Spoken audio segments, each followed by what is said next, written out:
the shadow behind the scholar. What turns a brilliant mind into a monster? In the quiet streets of London and the distant corners of China, that question loomed over the life of Zhenhao Zou, a 28-year-old PhD student whose polished image concealed a chilling truth. To the world, he was a model student, wealthy, educated, ambitious, but beneath the surface lurked a predator whose crimes spanned years and continents. It began with whispers, faint suspicions among friends, and a single voice that dared to break the silence. By March 6, 2025, the full weight of his actions would crash down, leaving investigators and communities reeling with a haunting mystery.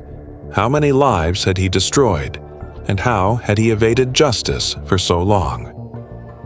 Zou arrived in the United Kingdom in 2017 from Guangdong Province, China, eager to carve out a future in mechanical engineering at Queen's University, Belfast. At just 20, he was young, driven, and backed by a privileged upbringing. His father worked for a state-owned enterprise. His mother was a teacher. Money was never an issue. He wore designer clothes and, later in London, paid £4,000 a month for a sleek high-rise apartment in Elephant and Castle. To those around him, he was confident, charming, a gentleman with a quick wit. But even in Belfast, there were signs. Small things overlooked at the time. He lingered too long at parties, his gaze intense, his compliments a little too smooth.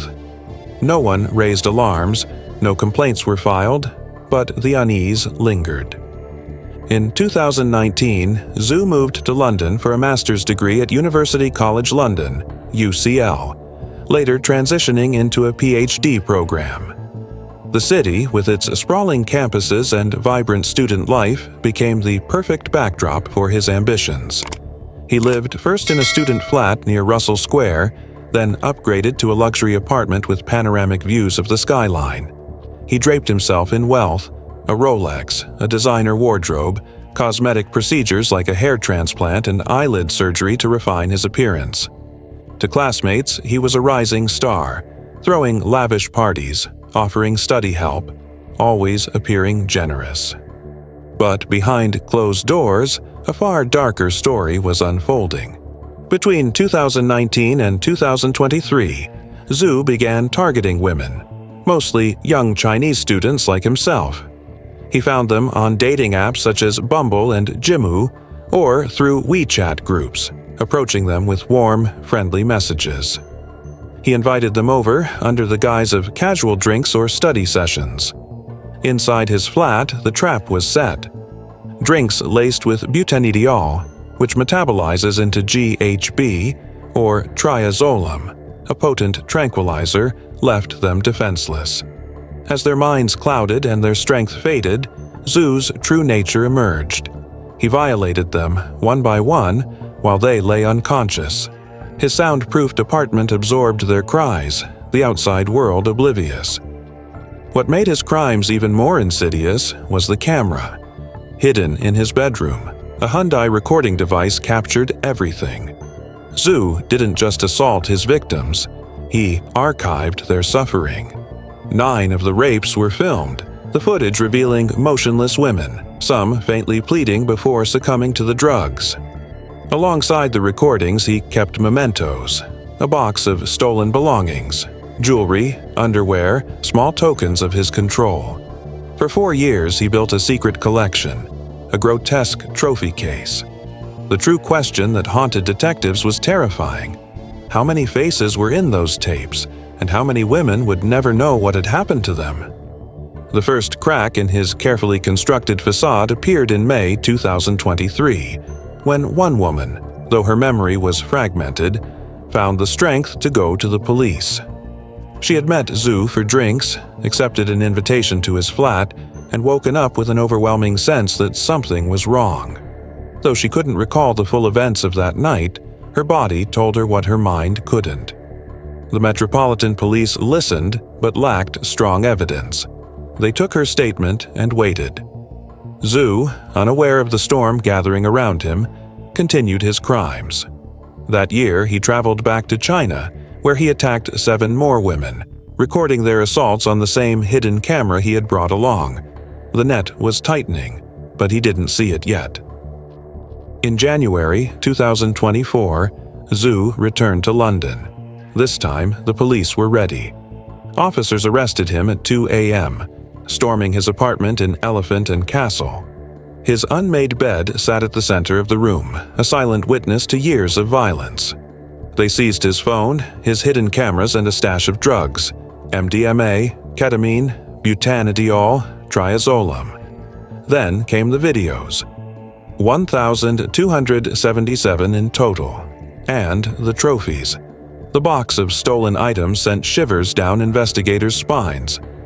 Zou sat silent as officers played back his own recordings. Women drugged, assaulted, discarded while he watched with cold detachment. The scope of it was staggering.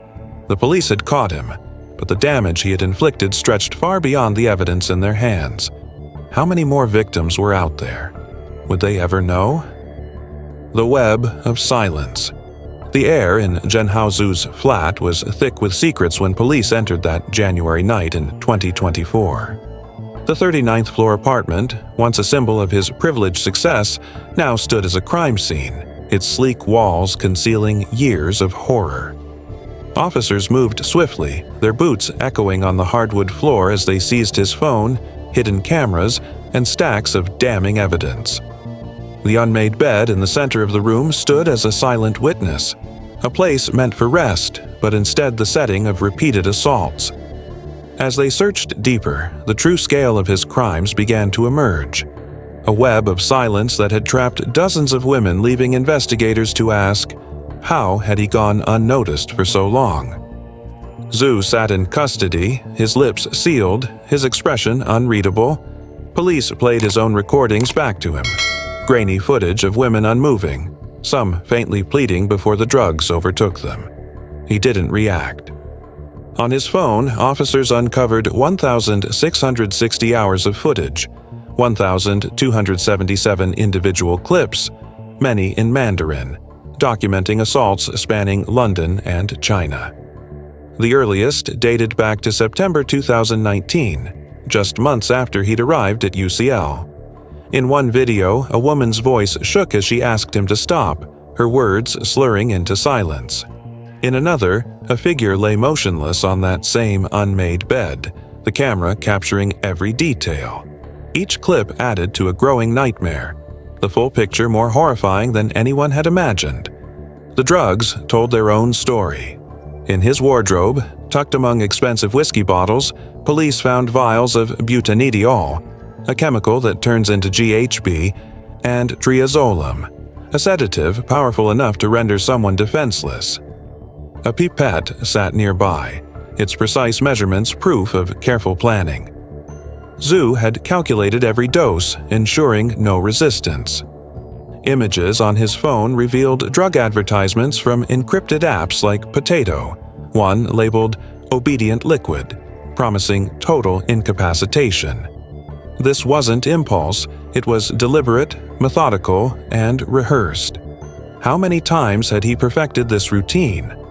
Most of his victims were young Chinese women, students like him, drawn in by his polished charm. He invited them to his flat for drinks or study sessions, first at Bloomsbury, then at Elephant and Castle. One woman, later identified as the first to report him, met him in May 2023. She'd gone for drinks in Chinatown, followed him home, and remembered only the first sip of her drink before waking up hours later, disoriented and afraid.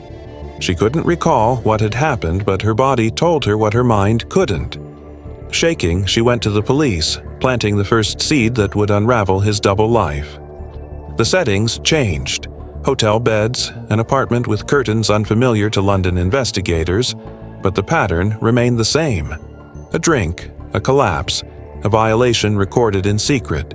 He had carried his crimes across borders, and no one stopped him.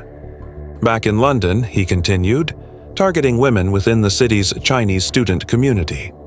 Some woke up confused, unable to explain their nausea and gaps in memory, dismissing it as a bad night. Others never realized what had happened, the drugs erasing any recollection of the assault. With every attack, the silence around him thickened, a wall no one seemed able to break. But police found more than just videos. Inside a small box in his flat lay trophies: rings, earrings, a scarf, a pair of glasses, stolen mementos from the women he'd hurt. It was a collection, a chilling testament to his control. Detectives examined the items, their stomachs twisting. How many hands had worn those rings? How many lives were tied to these discarded belongings? The investigation widened, experts combing through the footage trying to match objects to victims. They confirmed 58 distinct rape clips, but the total number of women, some faces blurred, others too faint to identify, suggested something even bigger. Commander Kevin Southworth, leading the case, spoke with grim certainty. "We're looking at potentially 50 victims, maybe more." That number lingered like a ghost. The woman from May 2023 had sparked the case, but soon another came forward, her resolve strengthened by whispers spreading online.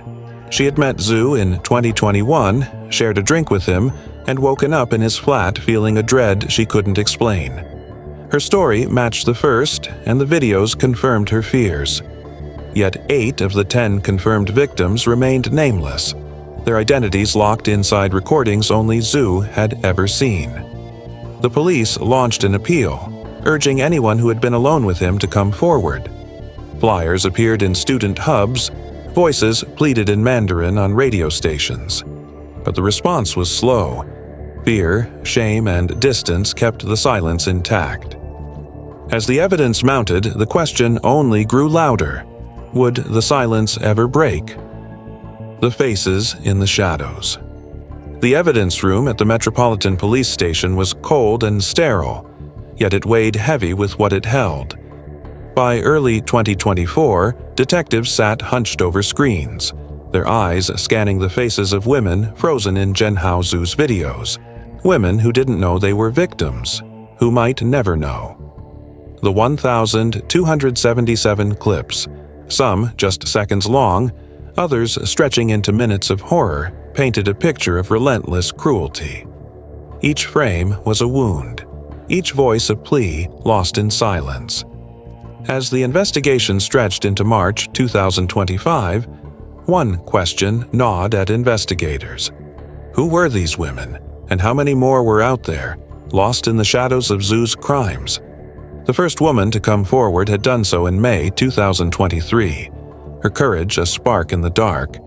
She was young, a Chinese student in London, drawn into Zou's world through a chance meeting on WeChat. She had gone to his flat in Elephant and Castle, accepted a drink, and woken up hours later, her body heavy with an unshakable sense of violation. She never saw the hidden camera, never knew she had been filmed, but her body told her what her mind could not piece together. When she went to the police, her story was blurred by the drugs, but it was enough to start the hunt. Months later, in January 2024, Zou was arrested, and there she was, her face captured in his recordings confirming her worst fear. Then came another woman, her story an eerie echo of the first. She had met Zou in October 2021, charmed by his easy demeanor during a night out in Chinatown. She remembered laughing over drinks, then a fog rolling in as they reached his flat near Russell Square. The next morning, she woke up on his unmade bed, clothes askew, an ache spreading through her body. She had brushed it off, blaming too much alcohol, but when she heard about Zou's arrest on social media, something clicked. She contacted the first woman, then the police, and there she was. Another face in the footage, her voice faint against the hum of the hidden camera. 2 voices had broken the silence, but so many more remained unheard. The videos told the story of 10 confirmed victims, 3 in London, 7 in China. The London assaults happened in Zou's flats, 1 in Bloomsbury, 2 in Elephant and Castle. The China attacks took place between 2020 and 2023, in hotels and apartments police couldn't trace. The women were young, mostly Chinese students, either studying abroad or visiting home. Zou targeted them with precision, luring them with promises of friendship or academic help. His drinks were spiked, butanediol, which turns into GHB, or triazolam, a tranquilizer strong enough to erase memories. Some women never stirred as he violated them, while others fought briefly, their words slurred before the drugs took full effect. But 8 of those 10 women remained nameless. Their faces flickered on police screens, yet they were ghosts, unknown, unreachable. The China victims were the hardest to find, their assaults captured, but their identities lost to distance, silence, and shame. Detectives pleaded through the Foreign Office hoping Chinese authorities would help, but the response was slow, indifferent. Language barriers, cultural stigma, and sheer distance buried their stories further. In London, the Chinese student community buzzed with fear, rumors of a predator spreading through dorms and social circles. Yet few came forward. Shame held them back, the fear of judgment stronger than the pursuit of justice. The footage hinted at so much more. Beyond the 10 confirmed victims, police counted 58 separate rape clips. The total number of women in the recording stretched higher, some appearing only briefly, their faces blurred, their identities untraceable. In March 2025, Commander Kevin Southworth stood before the press, his exhaustion etched into every word. "We're looking at up to 50 victims," he said. "Some may not even realize what happened to them." The drugs Zou used stole memories, leaving women to wake up confused, dismissing their fear as a bad hangover. Some may have felt something was wrong but stayed silent, afraid of what speaking out might bring. The police appeal grew urgent, desperate. Posters in Mandarin lined the streets of UCL and Chinatown, begging for anyone who had been alone with Zou to come forward. Then there were the trophies. That small box recovered from Zou's flat, rings, a scarf, earrings, now sat on a table in the evidence room. Each item a silent scream. Detectives traced what they could, but most led nowhere. One thin silver band matched the description of the second victim's ring, a small detail that confirmed her worst fears. The rest, a chilling mystery. How many other women had walked out of Zou's flat completely unaware of what had been taken from them? The faces on the screens stared back at detectives, silent, lost in time. The investigation pressed on, but the shadows only grew longer. The truth, though exposed, felt further away than ever. The trial of the silent predator. The courtroom at Inner London Crown Court was tense as Zhenhao Zou's trial began in early 2025. For 5.5 weeks, the weight of his crime settled over the room, each revelation deepening the unease. Zou stood motionless in the dock, his once polished image now reduced to a hollow shell. The prosecution laid out their case, piece by piece, while a single question loomed over the jurors, lawyers, and onlookers. How could someone so ordinary conceal such darkness? And what would justice look like for those he had destroyed? The trial opened in late January 2025, months after his arrest. Zou faced 35 charges, 11 counts of rape, 3 of voyeurism, 12 of possessing extreme pornography, 1 of false imprisonment, and 8 related to drugging victims. The evidence was staggering. Videos, drugs, and stolen items, all seized from his sleek Elephant and Castle apartment. The prosecution wasted no time. They began with the footage, playing the clips one by one on a large screen in the dim courtroom. The jurors sat frozen, watching women motionless, drugged beyond resistance. Some could be heard pleading weakly before falling silent. One juror, her hands shaking, wiped away tears as the screen showed a woman barely conscious, begging him to stop. Zou's defense was weak, stretched thin under scrutiny.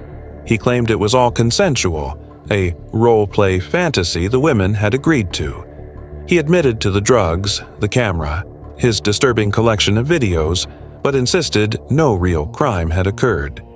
His voice remained calm, calculated, as he described how he met his victims through dating apps and mutual friends. The prosecution tore apart his claims, pointing to the footage of women too incapacitated to move, let alone consent. A middle-aged juror turned pale, her knuckles white as she watched a victim trapped in his flat, unable to escape until the drugs wore off. Then came the drugs. Police had recovered butanediol, which turns into GHB, and triazolam, a strong sedative carefully stored in his wardrobe. The prosecution presented photos of the vials, their labels advertising full-body sedation, and linked them to survivor testimonies. The first victim, from May 2023, testified remotely, her voice shaking as she described waking up in his flat, her body aching, her mind blank. The second victim, from 2021, echoed the same horror. A drink, a blackout, an overwhelming sense of violation upon waking.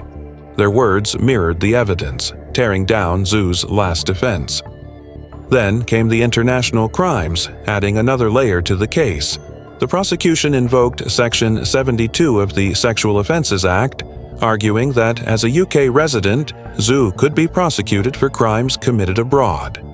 The videos were undeniable proof, recordings of attacks that took place in hotel rooms and apartments during his trips home. Zou offered no real defense, repeating his claims of consent, but the jury saw the truth unfold on screen. His crimes had no borders, and neither did the evidence. On the evidence table sat a small box. One victim recognized a silver ring, her voice breaking as she confirmed it was hers. The others remained mysteries, objects tied to women who had never come forward. The prosecution called them souvenirs, proof that Zou had relived his crimes through the items he kept. The defense had no explanation. Why would a man claiming consent steal from his victims? The courtroom fell into silence as the final video played. A woman in China, unconscious, her face blurred, her body limp on a hotel bed. A question hung unspoken. How many more women were out there, unaware of what had been done to them? On March 5, 2025, the verdict arrived. After days of deliberation, the jury found Zou guilty of 28 charges, 11 rapes across 10 women, 3 counts of voyeurism, 10 of possessing extreme images, and 4 drug-related offenses. He was cleared of 7 charges, mostly related to drug possession rather than assault, but the core of his guilt stood unshaken. Judge Rosina Cottage fixed him with a cold, unwavering stare as she called him a dangerous and predatory sexual offender. She promised him a very long sentence, scheduled for June 19, 2025. A quiet exhale swept through the courtroom, justice for 10 women, but what about the others, still lost in the shadows? The echoes of the unseen. The gavel struck on March 5, 2025, and Zhenhao Zou was led out of the courtroom, his fate sealed by 28 guilty verdicts. Yet the air in inner London Crown Court remained heavy, thick with the weight of voices still unheard. The police, the jurors, the families in the gallery, all knew this wasn't the end. 10 women had received justice, their trauma now etched into the legal record. But the videos, the stolen belongings, the sheer scale of his crimes hinted at something far worse. Outside the courtroom, a question remained. How many more had suffered in silence, their lives changed forever by a man now in chains? The Metropolitan Police didn't pause after the verdict. Back in their evidence room, screens still flickered with the faces of the unknown. The 1,277 videos held disturbing clues. 58 confirmed assaults, but dozens more featured women barely visible, their identities lost in grainy footage. The plea went out in Mandarin and English, plastered across London's Chinese student communities, broadcast on radio stations, a last attempt to break the silence that had shielded Zou for years. The investigation dragged on, a slow battle against an overwhelming amount of evidence. Detectives pored over 1,660 hours of footage, much of it in Mandarin, translating every word, every sound. Zou's WeChat logs, 9 million messages dating back to 2019 held more clues. Conversations that started casually, "Come over for drinks," "Let's study together," turned into something darker. Some chats ended abruptly, their senders likely among his victims. Others stretched on for months, a slow, calculated grooming process that all led to the same outcome. Investigators traced what they could, but many accounts had been deleted, their owners now ghosts in the digital trail. At UCL, the Chinese student community felt the aftershocks. Flyers covered the walls near the engineering department, urging students who had known Zou to speak up. Whispers spread in dorm rooms and libraries, students piecing together memories of his parties, his charm, the way he lingered too long near women. One former classmate, a woman in her 20s, told police that she had visited Zou's flat in 2022 for a study session. She remembered feeling lightheaded after a drink, deciding to leave early. She hadn't reported it then, unsure if it was real, but now she wasn't so certain. Her experience joined others, fragments of unease that had never turned into official complaints. The weight of missed chances loomed over the investigation. Across the ocean, the 7 China victims remained ghosts in the case. The police had the videos, hotel rooms, unfamiliar apartments, but no names, no leads. They urged the Foreign Office to push for help from Chinese authorities, but the response was slow, buried under bureaucracy and reluctance. Would these women ever know that their attacker had been caught? Cultural stigma loomed heavy. In China, as in London, shame silenced survivors.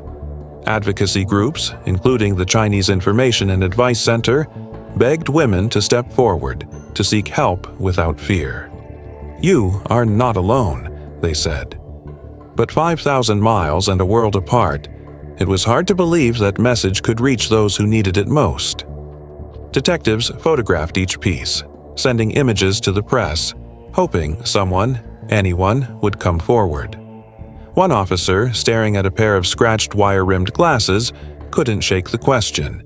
Who had warned them? Did she even know what had happened that night?